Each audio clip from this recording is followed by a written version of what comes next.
கடந்த புதன்கிழமை கேட்ட 5வது கேள்விக்குரிய சரியான விட 2வது. நீங்கள் ஒரு ஓட்டப்பந்தயத்தில் கலந்து கொண்டு ஓடும்போது 2வது ஆளை நீங்கள் முந்திக் கொண்டு ஓடுகிறீர்கள். அப்போ நீங்கள் எத்தனை ஆண்டு கேட்டது? நிறைய பேர் 1வது போட்டிங்க. அது மிக தவறானது.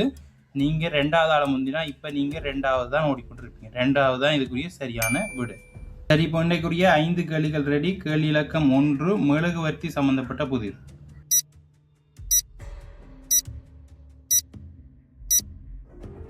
இதுக்குரிய சரியான விட 10 தான் இதுக்குரிய சரியான விட. கேள்வி இலக்கம் 2, அறை மற்றும் கதவு புதிர். கேள்வி: ஒரு வீட்டில் நுழைவதற்கு உன்னிடம் ஒரு சாவி கொத்து இருக்கிறது. அதில் 5 வெவ்வேறு சாவிகள் உள்ளன. அந்த வீட்டின் ஒரே ஒரு பூட்டை திறக்க உனக்கு அதிகபட்சமாக எத்தனை சாவிகளை மாற்றி முயற்சிக்க வேண்டியிருக்கும்? ஒரு வீட்டை திறக்கிறதுக்கு உன்னிடம் 5 சாவிகள் இருக்கிறதாம். ஒரு பூட்டை திறக்கிறதுக்கு அதிகபட்சமாக எத்தனை சாவிகளை மாற்ற வேண்டியிருக்கும், மாற்றி முயற்சிக்க வேண்டியிருக்கும் என்று கேட்டுக்கிறாங்க. இதுக்குரிய ஆன்சர் என்ன?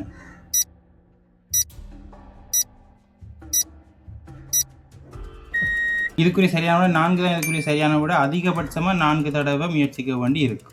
கேள்வி இலக்கம் 3, பழங்களின் கணக்குகள் சம்பந்தப்பட்ட கேள்வி.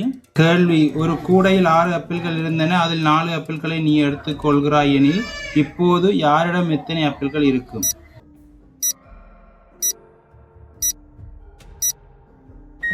இதுக்குரிய சரியான விட கூடையில் 2 ஆப்பிள்கள் இருக்கும், உன்னிடம் 4 ஆப்பிள்கள் இருக்கும். இதுதான் சரியான விட. கேள்வி இலக்கம் 4, நேர புதிர் சம்பந்தப்பட்ட கேள்வி. டாக்டர் உங்களிடம் 3 மாத்திரைகள் கொடுத்து ஒவ்வொரு மாத்திரையும் சரியாக அரை மணி நேரத்துக்கு, அதாவது 30 நிமிடத்திற்கு ஒரு முறை சாப்பிட சொல்கிறார் எனில் அந்த அனைத்து மாத்திரைகளையும் நீங்கள் முழுமையாக சாப்பிட்டு முடிக்க எத்தனை நிமிடங்கள் ஆகும்?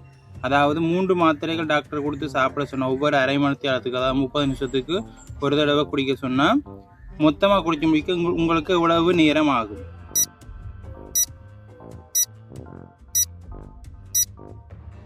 இதுக்குரிய சரியான விட 1 மணித்தியாலம், அதாவது 60 நிமிடங்கள் ஆகும். 3 மாத்திரையும் குடிக்க முடிக்க 60 நிமிடம் ஆகும். கேள்வி இலக்கம் 5, வாத்துக்களின் வரிசை சம்பந்தப்பட்ட கேள்வி. கேள்வி: ஒரு குளத்தின் கரையில் வாத்துக்கள் வரிசையாக நடந்து செல்கின்றன. ஒரு வாத்து முன்னால் 2 வாத்துக்கள் நடக்கின்றன.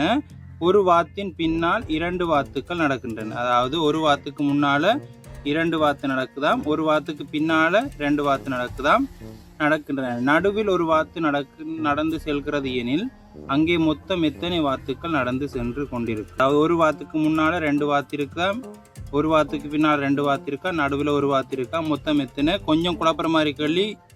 இதுக்குரிய ஆன்சர் என்ன?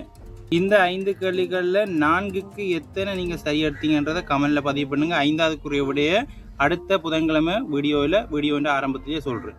5வது கேள்விக்குரிய விட தெரிஞ்சால் கமெண்டில் பதிவு பண்ணுங்கள். எத்தனை வாத்துக்கள் மொத்தமாக நடந்து கொண்டு இருக்கும்? வீடியோ பிடிச்சிருந்தால் லைக் பண்ணுங்கள், ஷேர் பண்ணுங்கள், மறக்காமல் சப்ஸ்கிரைப் பண்ணி அப்போ இந்த மாதிரி கேள்வி உங்களுக்கு வீடியோ வந்து கொண்டிருக்கும். நாங்கள் அடுத்த கிழமை ஆரம்பத்தில் இந்த கடைசி கேள்விக்குரிய உலகத்தை பார்ப்போம்.